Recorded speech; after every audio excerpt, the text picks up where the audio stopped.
camera am I going to look All right, welcome back. This is still the Polity reaching you live from the Abuja studios of Kaftan Television. Like I said before the break, I told our callers to keep in the calls and wait for the next segment. I've been joined now by the Senior Special Assistant on Entertainment to Governor Ifeanyi Okowa, the Executive Governor of Delta State. And he's here to speak to me about the PDP's mission and their chances ahead of the elections, which are just 5 days away. Welcome to the program. Good afternoon. Thank you very much, Famous. Welcome. All right, let's start with, just a general speak. Just before you came, we had another PDP member in the House, but I'd like to hear from you. How do you rate your chances just 5 days away? What is the word on the streets? Do you see it happening in your favor? 100%. 100%, because my boss, who happens to be the presidential candidate of the People's Democratic Party, His Excellency Atiku Abubakar, is the only candidate that has a widespread, amongst the frontliners in the election. So I believe strongly 100% that we are going to win these elections. Yeah. All right. When you speak about spread, it makes me think about, the projections we've been seeing. And interestingly, on the online space, you'll find that there's almost more of a friction between your party and perhaps the Labour Party or other opposition than there is between your party and the ruling party. And the reason is because it is believed that the Labour Party is going to take away votes from your party. That being said, are you not worried with the movement you are seeing around the Labour Party that at the end of the day, even if you have a good outing, it might be reduced because the Labour Party has drawn some of your votes? And even the NNPP, because he also came from the PDP. I mean, he left the PDP and went to the NNPP. Are you worried about the votes those parties will be pulling away from yours? Well, I have to be honest with you. When you talk about the Labour Party, I don't see them taking votes from PDP. Majority of the people that will be voting for the Labour Party are first-time voters. People of my age, young people who are coming to vote for the first time, majority of them. And then support from the diaspora as well, which only few people from the diaspora are able to travel back to Nigeria to vote. But when the only person I can say would take votes from PDP is Kwankwaso from the NNPP, because he has been, a stronghold in the PDP.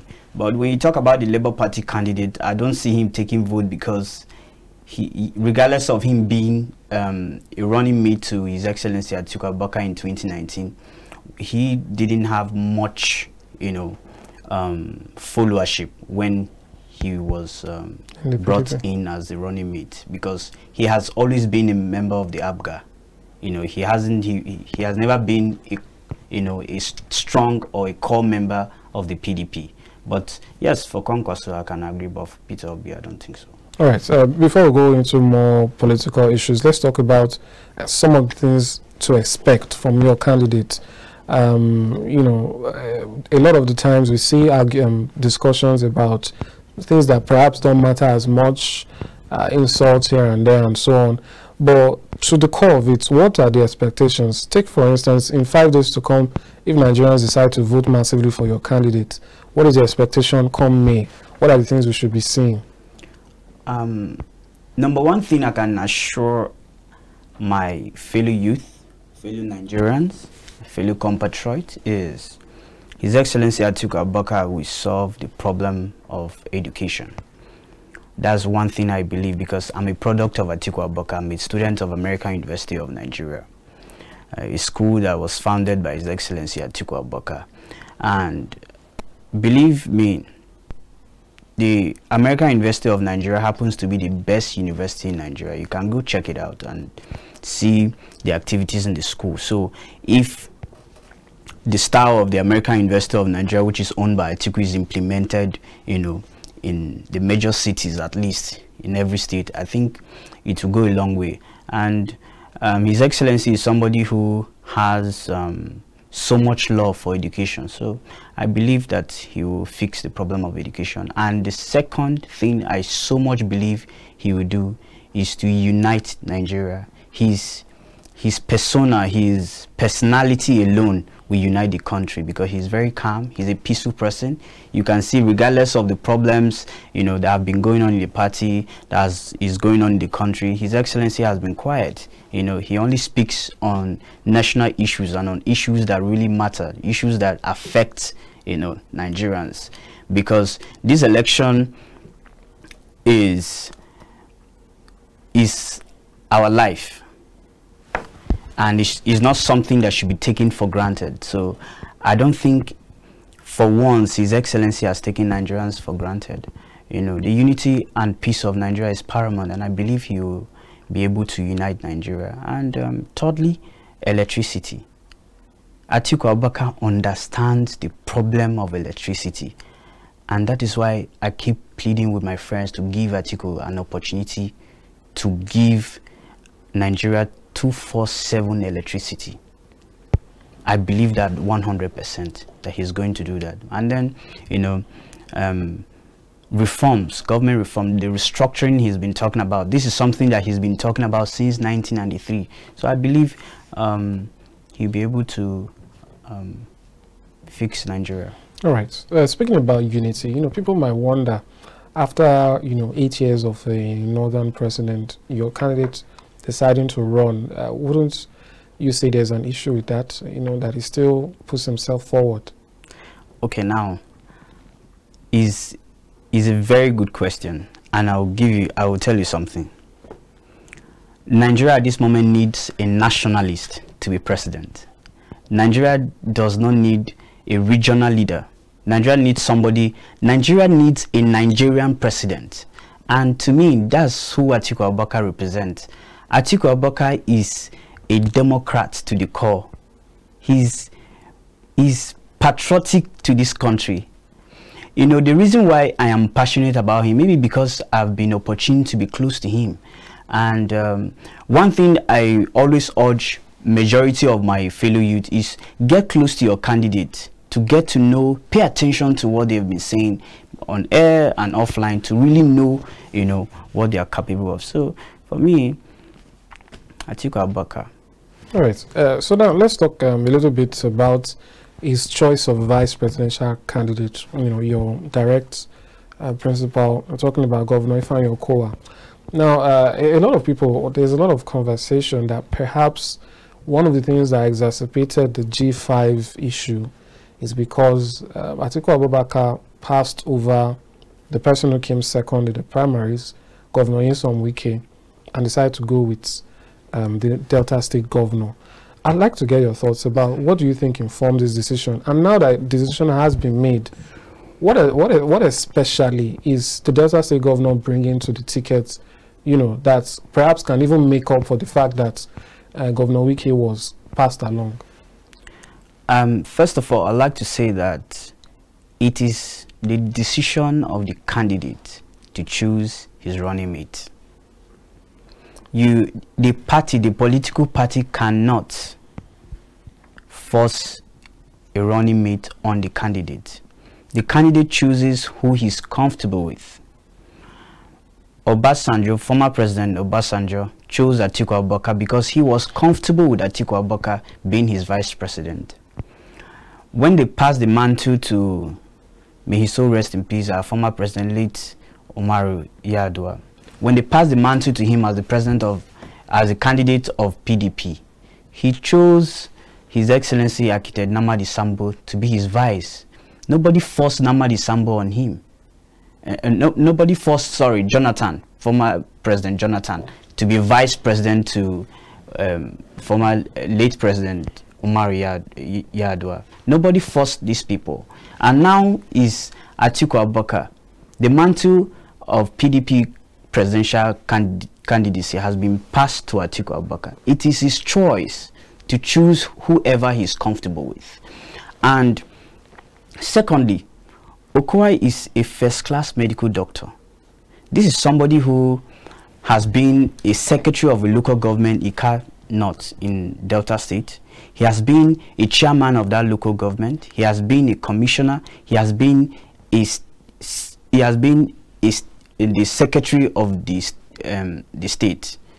in Delta State. He has been a one-term senator and now governor of Delta State for 8 years. So the next presidency for me is about experience. I think His Excellency Ifeanyi Okowa has gathered enough experience, starting from local government level to state level to the National Assembly to states, and then now federal. I think for me, he's the best choice for the vice presidency. And then Atiku Abubakar, having him, putting up Ifeanyi Okowa's experience and Atiku Abubakar's experience as a custom officer who started as a recruit, a junior officer, and then to a governor-elect of Gongola, now Adamawa State, to a vice president for 8 years. Not just a vice president to the best president we've had, former President Olusegun Obasanjo. So I think, the experience is massive and they will be able to fix Nigeria. All right, that's fair enough. Now let's move back to the present and some issues that are, causing a lot of uproar. What's your take on the matter on Naira swap and the reactions we are seeing, particularly by the political class or the ruling elite, so to speak, the governors in the APC versus the federal government? I'd like particularly to get your thoughts on some of their pronouncements. Now, just after the president, gave his speech and said that the 200 Naira shall remain, we've seen some governors, some have threatened to withdraw the C of O of some banks, of some institutions. Governor El-Rufai said, quote unquote, he referred to what the president said as illegal and artificial deadline. Now, obviously there is a disagreement. What do you make of the manner in which it's playing out, and what do you think it means for Nigerians? First of all, I'd like to say that it's a good policy for the country, because change doesn't come easy. Change is not easy. Yes, I'm suffering from it. You're suffering from it. Every Nigerian is suffering from it, home and abroad, are suffering from this policy. But to me, my opinion is, I believe strongly that it's for the good of all Nigerians. Come to think of it, when we had the problem of Chibok girls, did you see governors, parading themselves around, calling up the federal government and all of that? No, because it didn't affect them. When the problem of insecurity, banditry, kidnapping that we've been having, have you seen governors come up to set up meetings, debunking all of those things? Because it doesn't affect them. Speak about it a day, 2, 3, and then forget about it. But the Naira redesign, because it's affecting them, that is why you see governors running helter-skelter, and disobeying the federal government policy. For me, I believe the policy is good for Nigerians and the policy should stand. The reason why, I'll repeat myself again, the governors are running around and telling their, within their space of power, within their state, telling their, people to keep using the money, of which is not valid. It's because it's affecting them. Something is wrong somewhere, and I believe there's something the CBN and the president have seen, about Naira, not being in circulation. That is why they have come up with this policy. And truth be told, this policy came at the right time, because the next general election, which is coming up on Saturday on the 25th, is the most important election in the history of our democracy. It is the most important election in Nigeria since 1993, because Nigeria, our country, has gone to zero. As long as this country is not standing, Africa will not stand. And one of the major issues we have in this country is our currency. Our currency affects everything. Our currency affects our passport. Our currency affects our image. You can't use Naira outside Nigeria. You can't even use Naira in Ghana. You can't use Naira anywhere. It's affecting us. So, I mean, the Naira being redesigned, I believe that the next president should also redesign the Naira, if possible, and make other policies around them that will strengthen the naira. Right, you already touched on, you know, what we can expect from Atiku Abubakar. But I think one key issue here, which you've said now, that there are issues in the country that are, you know, very dire. So what we know is that whoever is becoming president come May is not coming to, you know, it's going to be a difficult job, and that person might have to make difficult decisions. So how do you think your candidate can navigate that? Because we have an issue where at the time the APC took over, they made the same claims that the PDP has run down the economy and killed everything. So when they came and those indices got worse, they said, you know, we're doing our best to fix what has been bad and so on and so forth. The issue now is that if the PDP should win, they're going to be meeting a situation even worse by going by those indices than the APC met in 2015. So now, what is the guarantee that we won't start hearing excuses where the PDP say, you know, things are really bad, we're trying to fix 8 years of APC and so on and so forth? What are the expectations that we might start getting results? And if difficult decisions have to be taken, they will be taken. Okay. Let me tell you a little about Atiku Abubakar. Atiku Abubakar is a retired Deputy Controller General of the Nigerian Customs Service. And you agree with me that the Nigerian Customs Service, or rather the Customs Service, is one of the highest revenue generating agency in any part of the world. And the Nigerian Customs Service is also one of the highest, if not first, second, the highest revenue generating agency in Nigeria. And Atiku Abubakar, who has risen from the rank of a junior officer to Deputy Controller General, he understands imports and exports, because the functions of the Nigerian custom is import and export, levy, registration, and they deal with security issues. They also liaise with every government parastatal. Why am I saying this? His Excellency has worked with every government parastatal before venturing into politics, business, and all of that. So, in voting for the next president of Nigeria, we must vote for somebody who understands the issues, who understands the problem our Naira is facing and how to solve it, someone who understands the problem of electricity and how to solve it. Some of our candidates only understands the problem, but they don't have solutions. Atiku Abubakar understands the problem, knows the problem, and has the solutions. Why am I saying this? He has worked in the Nigerian custom and has risen to the second highest rank in the service. Right, I'm sorry to cut you short. We've almost run out of time. So I'd just like to get your final thoughts. Elections are 5 days away. What do you have to say to the Nigerian people ahead of that day?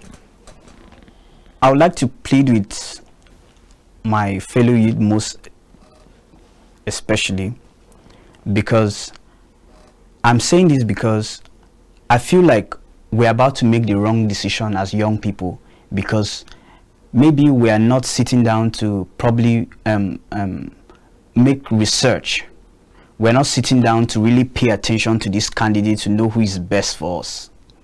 But in these few days to the election, I would like to urge each and every Nigerian to please sit back, relax, watch videos and things that these candidates have said, the solutions they have provided to some of the problems Nigerians are facing, and possibly go watch the video of Atiku Abubakar when he visited the Nigerian Bar Association conference in Lagos, when he was practically solving the problems of Naira, passports, education, and all of that, because so many questions were brought up in that meeting, and His Excellency impressed the MBA and in several other events as well, like the Lagos Business School Summit, the Institute of Economics in Lagos, and all of that. His Excellency has been able to profile solution. And again, we need a president who understands diplomacy. who can communicate strategically to Nigerians, who can always come up and speak to the citizens. We need a president who communicates. Right. And Atiku Abubakar is somebody who I believe he will communicate effectively to Nigerians. It will be a government of unity. And yeah. Thank you so much, Mr. Destin. So sorry to cut you short. We've run out of time. No problem. But it's been fun, and I'm having this discussion. Hopefully, we get to speak to you some other time. Before the elections? And after. So anytime. You're always welcome here. Okay. Thanks for coming. Thank you very much. All right, that's all we can take on the program for today. Do stay tuned. We'll be back to your stations or to your TV station, your TV sets, 2 p.m. to 3:30 p.m. every weekday. The Polity returns. Stay with us. We'll be right back. See you tomorrow.